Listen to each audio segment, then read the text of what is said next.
हम कहाँ से आते हैं, किसके लड़के हैं। जिस तरह हमारे विषय में सब जानना जरूरत होता है, उसी तरह अगर कोई सब्जेक्ट पढ़े तो उसके विषय में जानना बहुत ज़रूरत होता है। तो फर्स्टली वी नो डैट, सर्वप्रथम हम ये जानें कि इंग्लिश होती क्या है, उसके बाद हम पढ़ेंगे ग्रामर में, तो फिर जानें कि ग्रामर क्या होती है, ठीक ना। तो सबसे पहले हम इंग्लिश जान जाए, और एक ऐसे इस सिचुएशन से पढ़ना है कि एक पॉइंट भी उसमें ऐसा ना हो जो शेष बच जाए। चलिए इंग्लिश पर मूव करते हैं। तो जानेंगे, आज का टॉपिक ही रहेगा आपका इंग्लिश।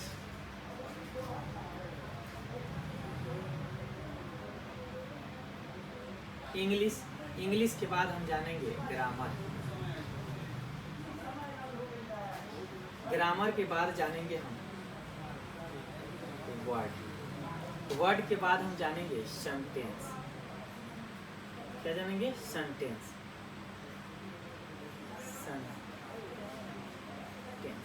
सेंटेंस के बाद हम जानेंगे नाउन, और नाउन के बाद जानेंगे हम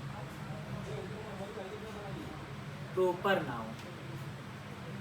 ठीक, ऐसे करके हम आगे बढ़ते चल रहे हैं। प्रॉपर के बाद कॉमन जानेंगे, कॉमन के बाद मटेरियल जानेंगे, मटेरियल के बाद एब्स्ट्रैक्ट जानेंगे, उसके बाद हम काउंटेबल जानेंगे और अनकाउंटेबल जानेंगे, और उसके आगे अभी और बढ़ेंगे। लेकिन पहले सबसे पहले इसको जान लिया जाए, ठीक ना। ये जितना लिखे हैं इसको जाना जाए।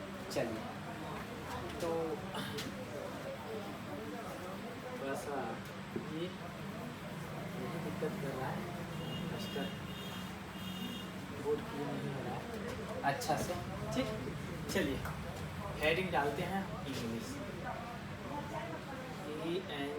ENGLISH। What is English? English क्या होती है? तो एज ए कॉमन लैंग्वेज में बोल सकते हैं कि English is a one type of language. English is a one type of language. English क्या है? एक प्रकार का भाषा है। अब कोई पूछता है कि व्हाट इज लैंग्वेज, आप तो English is a one type of language बोल दिए, लेकिन लैंग्वेज क्या होती है? तो लैंग्वेज होती है कि language is a medium by which we transfer our thoughts from one person to the another person, one person to the another person।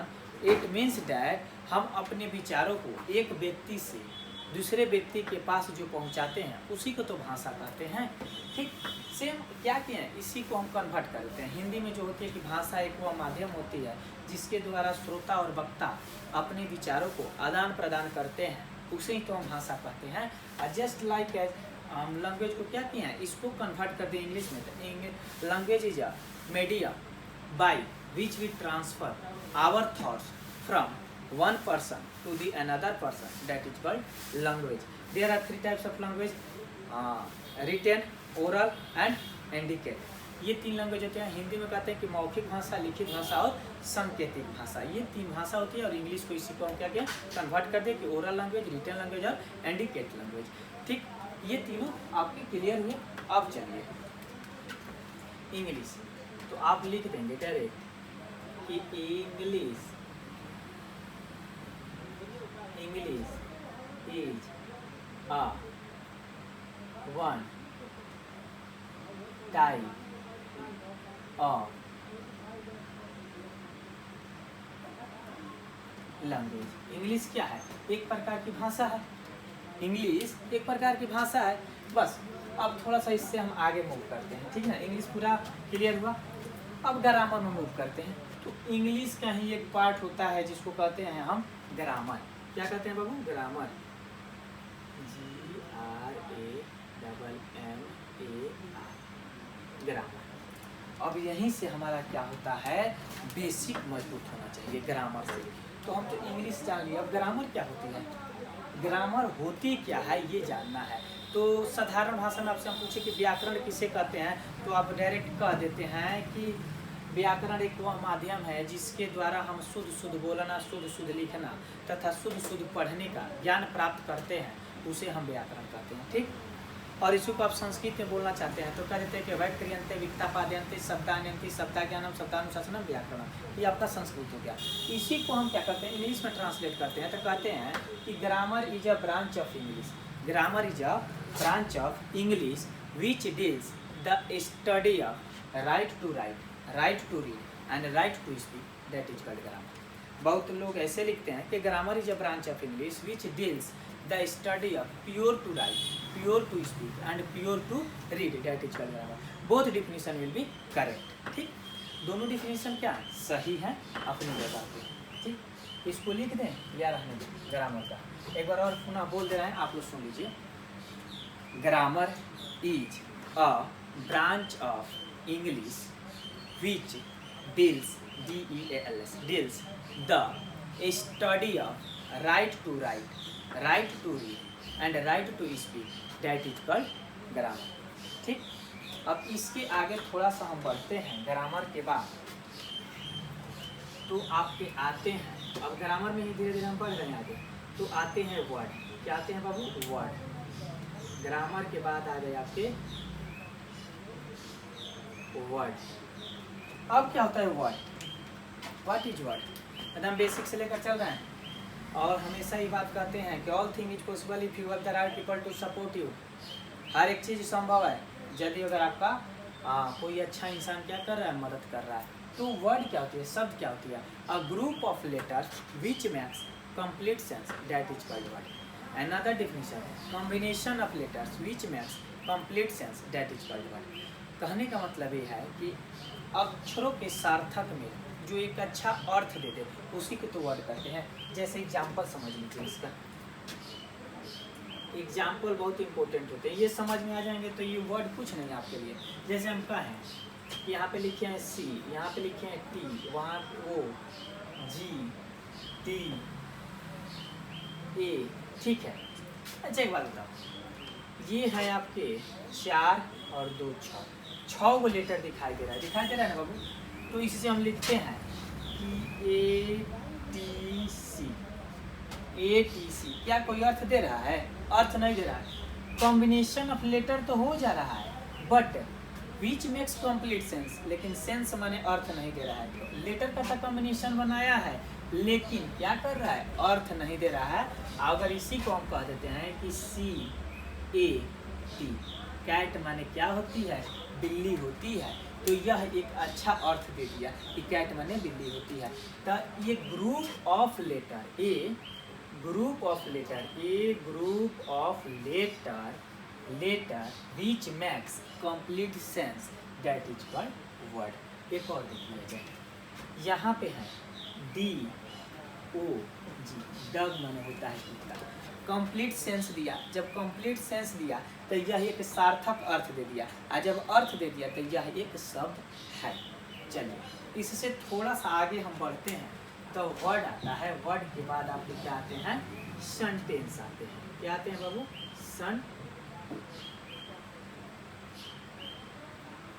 Sentence आते हैं, ठीक ना। अब देखते हैं कि सेंटेंस क्या होती है। What is sentence, a group of word which makes complete sense, that is called sentence. Group of word, अब क्या किया, अब शब्दों के सार्थक में ले लिया और एक अच्छा अर्थ दे दिया, उसी को हम वाक्य बना दिए। जैसे अगर कहा जाए कि हम यहीं पे लिख दें कि दिस इज डॉग, थोड़ा सा यहाँ ध्यान दीजिएगा, यहाँ लिख दिए dog is dog, this is, दोनों में अंतर है, बहुत अंतर है कि नहीं। ये क्या कर रहा है कि लेटर का समूह तो बनाया है और एक कंप्लीट सेंस दे रहा है वर्ड होकर। ईज माने होता है डॉग माने होता है कुत्ता, यह एक कुत्ता है, एक अच्छा अर्थ दे रहा है। अर्थ दे रहा है कि नहीं दे रहा है, तो हम क्या डिफिनीशन बताए हैं कि ये group of word which makes complete sense, that is called sentence. Group of word which makes complete sense, that is called word. यहाँ देखिए कि ये क्या कर रहे हैं, ग्रुप ऑफ वर्ड तो बनाए हैं, ये भी वर्ड है, ये भी वर्ड है, ये भी वर्ड है, लेकिन विच मेक्स कंप्लीट सेंस, लेकिन जो एक अच्छा अर्थ नहीं दे रहा है। जब अर्थ नहीं दे रहा है तो ये सेंटेंस नहीं है, और जब सेंटेंस नहीं है तो डिफिनीशन के अनुसार देखा जाए तो ये वाला नीचे वाला हमारा क्या है बाबू, ये वाला रॉन्ग है और ऊपर वाला सही है, क्योंकि वह एक अच्छा अर्थ दे रहा है। अब इससे थोड़ा सा आगे हम मूव करते हैं, तो आपके सेंटेंस के बाद आते हैं नाउन। सेंटेंस के बाद नाउन।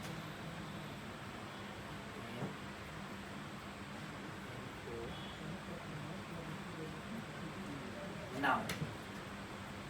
हम थोड़ा सा ज़्यादा प्रीवियस में देखा जाए तो उस समय हम लोग नाउन की डिफिनेशन पढ़ते थे कि noun is the name of person place और things. A noun is the name of person place और थिंग्स। लेकिन थोड़ा सा जैसे मॉडर्न में प्रवेश किए हैं तो इसको कैसे कर दिया जाएगा, एकदम शॉर्ट करके लिख दिया गया कि noun is a naming word. लेकिन what is difference between both definition, इन दोनों डिफिनीशन के बीच में क्या अंतर है? चलिए कुछ अंतर नहीं है, बस इसको क्या किया गया है, इसको शॉर्ट फॉर्म में डिनोट कर दिया गया है कि noun is a naming word. Naming means होता है बाबू नामकरण करना। नेमिंग मीन्स क्या होता है? नामकरण करना। और किसी भी व्यक्ति वस्तु स्थान को अगर नामकरण कर दिया जाएगा तो वो संज्ञा है। और इसके प्रीवियस जो हमारे साइंटिस्ट थे जो भी इसका इन्विटेशन किया, वो ऐसे नहीं कि वो थोड़ा सा रॉन्ग होता था, बिल्कुल करेक्ट था। क्यों? क्योंकि वो उसको इंक्रीज करके बताएं ताकि हर एक बच्चे को इजी वे से समझ में आ जाए। और फिर जैसे हम क्या हुआ अपने नॉलेज में इम्प्रूवमेंट लाएं तो उसको जान गए शॉर्ट फॉर्म में कि ये noun is a naming word. यानी कि सेम बात वही है, इन्होंने विस्तार से कह दिया कि noun is the name of person place और things that is called noun. और उन्होंने कहा कि noun is a naming word. हाँ, किसी भी व्यक्ति वस्तु को नामकरण कर देंगे तो संज्ञा तो है, ठीक है। जैसे कह दे राम श्याम गीता पटना मैरवा दरौली, ये सब क्या है? ये संज्ञा है। चलिए इसके आगे थोड़ा सा बढ़ते हैं तो हम आते हैं काउंटेबल नाउन। ठीक, काउंटेबल नाउन बहुत इजी वे से समझेंगे हम काउंटेबल नाउन, ठीक ना। यहाँ पे लिखते हैं COUNT, काउंट एबल नाउन। बहुत आसान से समझेंगे काउंटेबल। देखिए सबसे पहले इसको संधि विच्छेद कर दीजिए। क्या किया जाए बाबू? संधि विच्छेद करिए। काउंट, काउंट को अलग निकाल लो, निकल गया। एबल को अलग निकाल लो, नाउन को अलग निकाल लो। काउंट मीन्स होता है गिनना।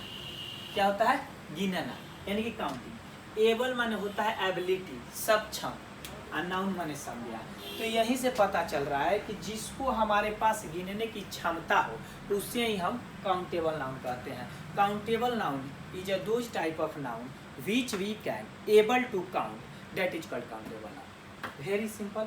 देखिए आपसे कहा जाता है कि हर एक क्वेश्चन का आंसर उस क्वेश्चन में ही छिपा है, बशर्ते आप अपने क्या करिए, अपने माइंड को इम्प्रूवमेंट करिए और वहाँ दौड़ाइए। बहुत ईजी वे से आपको क्या करेंगे, उसमें मिल जाएंगे बहुत आसान से। ठीक, जैसे देखिए यहीं पे काउंटेबल नाउन।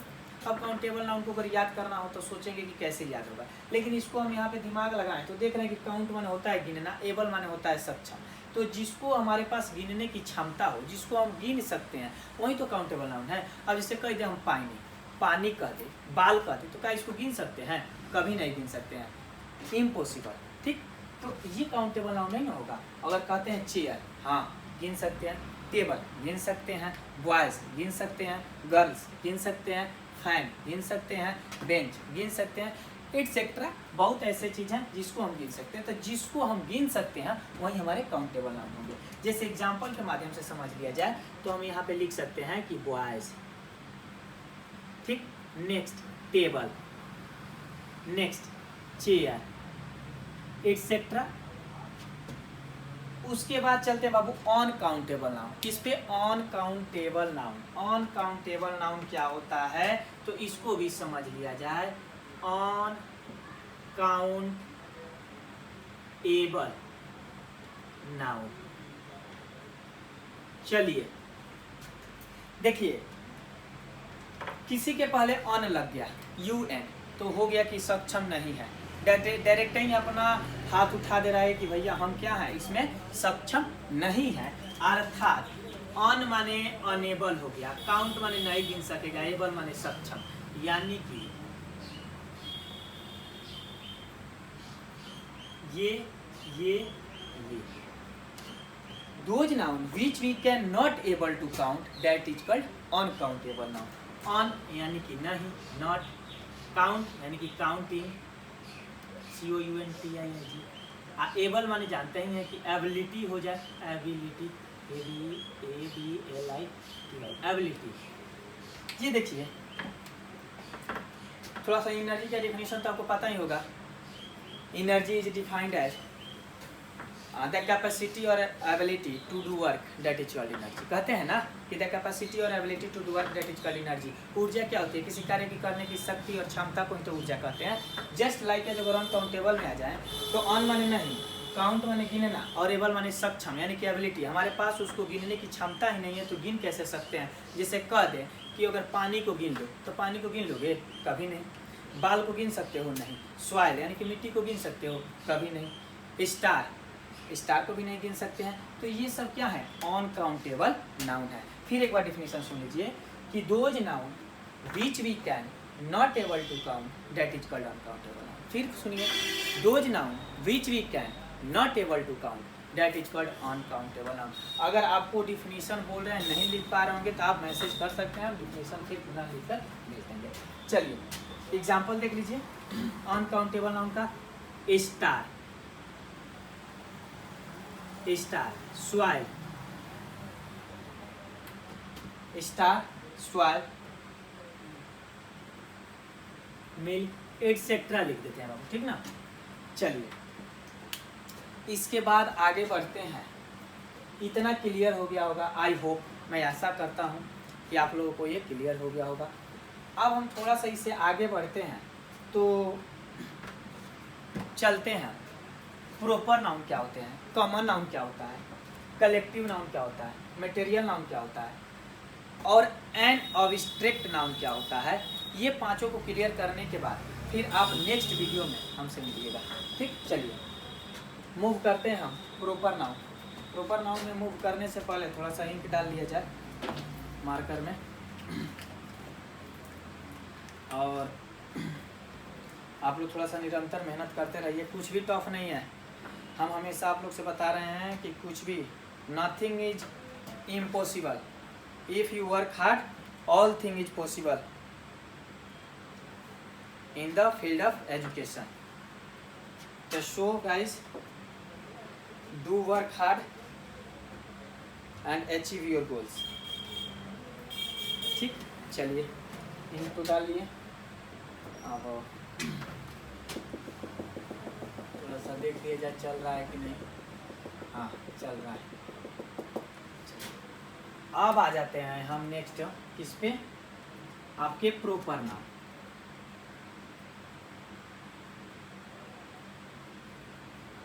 प्रॉपर एकदम डिफिनीशन बहुत इजी वे से बताने वाले हैं। हमेशा कहते हैं कि आप क्या बनिए, बुक का कीड़ा बनना छोड़ दीजिए। किसका? बुक का कीड़ा बनना छोड़ दीजिए। ऐसा नहीं है कि जो बुक में लिखा है उसको ही आप याद करिए।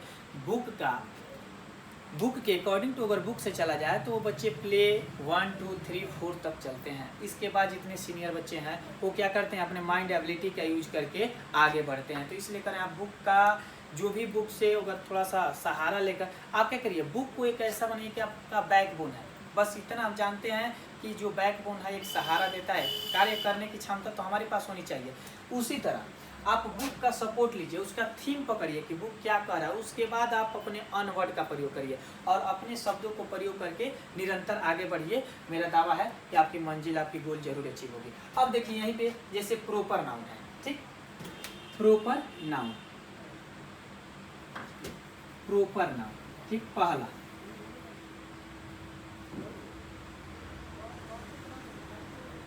प्रॉपर नाउन, देखना बाबू कितना इजी है। बुक में पढ़िएगा तो लिखा रहता है कि proper noun is the name of particular person, place और थिंग्स, यही ना लिखा होता है। लेकिन हम इसको क्या किए, हम इसको अपने अकॉर्डिंग तो किए कि proper noun is the name of proper person, place और थिंग्स। क्या रॉन्ग है? नहीं, बिल्कुल 100% गारंटी दे रहे हैं कि ये रॉन्ग नहीं है। अदरवाइज आपको इजी है याद करने में, बशर्ते पार्टिकुलर मिस होता है कोई खास हो, आप प्रॉपर मिस होता है कोई खास। जैसे कहते हैं ना कहाँ जाना है, तो हमको प्रॉपर यहाँ जाना है, यानी कि प्रॉपर उसी जगह पे जाना है, उससे न 10 कदम आगे और न 10 कदम पीछे। सेम कंडीशन पार्टिकुलर का भी वही होता है कि खास। तो हमने क्या किया, इसको शॉर्ट फॉर्म कर दिया कि ये proper noun is the name of proper person, place और थिंग्स। किसी भी खास व्यक्ति, वस्तु, स्थान के नाम को क्या कहते हैं, व्यक्तिवाचक संज्ञा कहते हैं या प्रॉपर नाउन कहते हैं।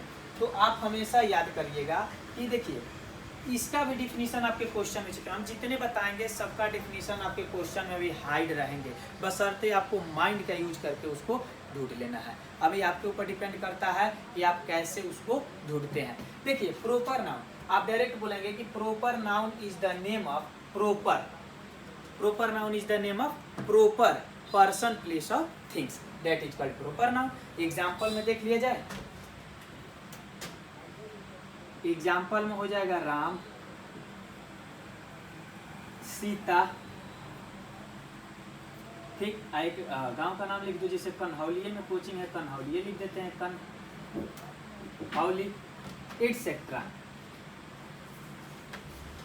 कोई doubt? If you have doubt, अगर आपको समस्या होती है आप मैसेज की सहायता से हमें बता सकते हैं कि हाँ सर, फिर इसको पुनः एक बार डिफिनीशन लिखकर हमें क्या करिए, सेंड करिए। उसका लिंक डिस्क्रिप्शन में हम लिख देंगे ऑलरेडी, ठीक ना, और आप वहाँ से हमसे पूछ सकते हैं, ठीक। प्रॉपर नाउन अगर पुनः समझ में नहीं आया तो फिर एक बार रिपीट कर देते हैं। ये proper noun is the name of proper person place of things, that is called proper noun. Example Ram, Shyam, Geeta. अगर आप बुक के हिसाब से चलते हैं तो कहेंगे कि proper noun is the name of particular person place of things, that is called proper noun. Both definition will B correct, both definition will B correct. Next definition पे मूव करते हैं तो हम आते हैं कॉमन नाउन। अरे आपको पता होना चाहिए कि इंडिया के all peoples have equal right, सबके पास अधिकार है, बशर्ते वो थीम आपका सही होना चाहिए। कॉमन नाउन,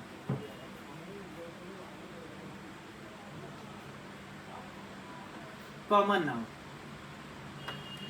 देखो बाबू, फिर डिफिनीशन बहुत इजी वे से, एक डिफिनीशन याद करिएगा, दावा है मेरे कि पांचों डिफिनीशन आपको याद हो जाएंगे, सबका डिफिनीशन आपके क्वेश्चन में हाइड है। Common noun is the name of common person place of things, common noun is the name of common person place of things, that is called common noun. Example में देख लीजिए boys, example boys, chair, chair, और उसके बाद आप लिख लीजिए bottles, BOTTLES etcetera. बाबू यहाँ पे ध्यान देना थोड़ा सा, कॉमन नाउन ऐसा है ना, ये कोई खास लड़का का बोध नहीं करा रहा है। जैसे खास लड़का ऊपर वाले में देखिए, Ram, you stand up, Ram stand up, Shyam stand up, Sita, Sita please sit down, यानी कि ये क्या कर रहा है, प्रॉपर किसी खास लड़के लड़की को इंडिकेट कर रहा है कि आप ही को खड़ा होना है, अदरवाइज आपके इर्द गिर्द जो बच्चे हैं उनको खड़ा नहीं होना चाहिए। लेकिन जैसे ही हम कॉमन नाउन में मूव करते हैं तो ये डायरेक्ट ही कह देता है कि भैया हम जब बोध कराएंगे किसका कराएंगे, कॉमन नाउन का कराएंगे। अर्थात कहने का मतलब क्या है कि बॉयज स्टैंड अप, तो ऐसा नहीं है कि 4 गो स्टैंड अप हो जाएंगे, 5वां को न्योता पर पहुंचाना पड़ेगा कि बाबू तुम भी खड़े हो जाओ, ऐसा तो कुछ है नहीं। यानी कि ये क्या करेगा, समूह का बोध करा देगा कि तुम भी खड़ा हो जाओ, तुम भी खड़ा हो जाओ, तुम भी खड़ा हो जाओ, all boys are stand up. लेकिन एक और है चेयर। अब देखिए चेयर में भी डिफरेंट टाइप्स के चेयर होते हैं, लकड़ी का भी चेयर होता है जो वुड से बना होता है, हाँ, प्लास्टिक का चेयर होता है जो फाइबर से बना होता है, और भी डिफरेंट चेयर्स हैं, व्हील चेयर्स हैं, इस तरह स्टील के चेयर हैं, डिफरेंट चेयर्स हैं। तो ये भी तो क्या कर रहा है, किसी कॉमन का बोध नहीं करा रहा है। अगर अभी हम लिख देते हैं कि वुड चेयर, तो ये हो जाता है प्रॉपर, क्यों, क्योंकि एक जाति का बोध करा दे रहा है कि चेयर जो भी होगा वो लकड़ी वाला होगा, हाँ, और आपका फाइबर वाला और ये लोहा वाला का छांट कर जो भी बचेगा उसको किया जाएगा। बोटल्स, ये देखो बोतल्स हैं, तो यहाँ पे देखिए मेरे पास है, ठीक ना, याद दिला दिए, पानी पी लेंगे। बोतल्स, तो ये बोतल्स किस चीज़ का है, प्लास्टिक का है ना। एक बोतल्स आता है जिसमें चाय वो रखते हैं, वो स्टील का रहता है ना, हमेशा टेम्परेचर को बेकरार रखता है। नेक्स्ट आपके एक पीतल का भी बोतल्स आते हैं, तो बहुत तरह के आपके बोतल्स आपके इन्वायरमेंट में उपस्थित हैं। तो ये भी क्या कर रहे हैं, कॉमन का बोध करा रहे हैं, ठीक है ना बाबू।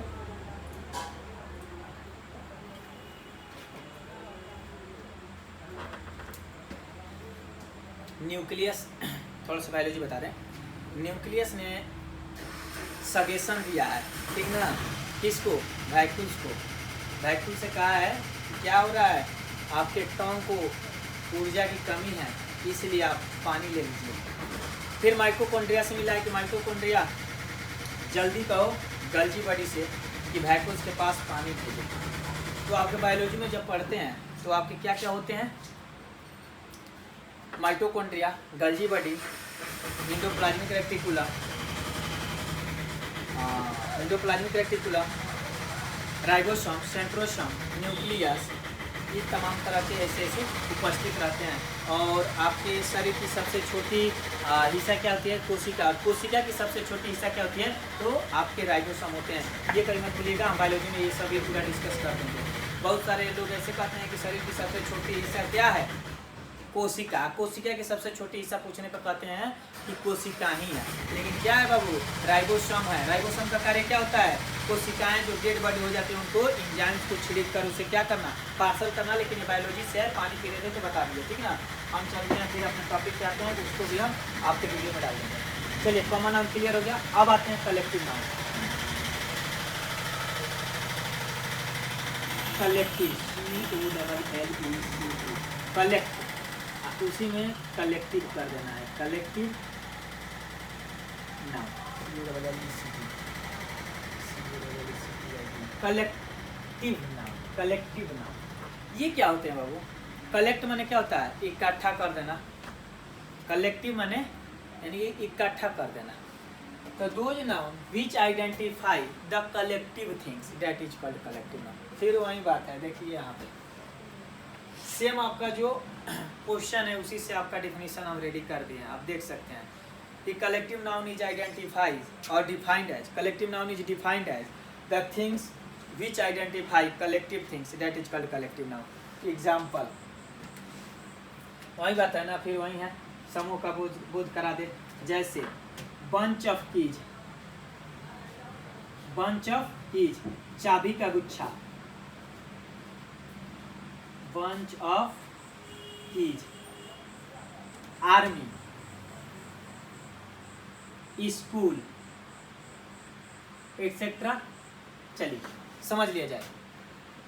बाबू बंच ऑफ की, चाबी यहाँ पे तो नहीं है, ऑफिस में, ठीक है। चलिए, बंच ऑफ कीज, जब भी बंच ऑफ कीज कह दिया जाए ना तो उसमें एगो चाबी नहीं रहेगा। अगर एगो चाबी है तो फिर वो मूर्खता है, हमको बंच ऑफ कीज कहना है, ठीक ना। यानी कि एक गुच्छा में चाबी की संख्या अगर 3 से अधिकतम है तो उसको बंच ऑफ कीज कह सकते हैं। यानी कि 3 से अधिक अगर चाबी हो गया तो क्या होगा? एगो चाबी का गुच्छा बन गया, तो उसको हम कह सकते हैं कुछ समूह का बोध करा रहा है। आर्मी, एक आर्मी के सेना में कोई एगो नहीं रहेगा, क्या रहेंगे? उसमें ज्यादा लोग रहेंगे, ठीक। स्कूल, किसी भी स्कूल में कोई एक लड़का नहीं रहेगा, उसमें स्कूल में लड़की की संख्या क्या होगी? ज्यादा होगी। तो ये क्या कर रहे हैं? समूह का तो बोध करा रहे हैं, और समूह का बोध करा रहे हैं तो कलेक्टिव नाउन ही होंगे। नेक्स्ट आगे बढ़ते हैं, तो हमारे आते हैं प्रॉपर पढ़िए कॉमन, कलेक्टिव। अब आते हैं हमारे मटेरियल नाउन। मटेरियल नाउन के बाद लास्ट एब्स्ट्रैक्ट नाउन, वहीं पे वीडियो क्लोज कर देंगे। और आपको जो दिक्कत होगा फिर मैसेज करिएगा, फिर नेक्स्ट वीडियो हम आपके लिए तैयार कर देंगे। चलिए, क्वेश्चन नंबर 4। क्वेश्चन इसमें 4 है आपका material noun, MATE, material, material noun, material noun. चलिए, अब देखा जाए कि मटेरियल नाउन होता क्या है। Firstly we noted material noun बहुत ही इजी है। Those things which identify the material that is called material noun. Easy है कि नहीं है? आपको सुनने में लग रहा होगा कि सर कैसे बोल रहे हैं इतना इजी, लेकिन बिल्कुल सही है। आप लिख सकते हैं कि those things which identify the material things that is called material noun. जो द्रव्य को आइडेंटिफाई कर दे वही तो मटेरियल नाउन है, और वही तो द्रव्यवाचक संज्ञा है। जैसे आयल हुए, वाटर हुए, इंक हुए।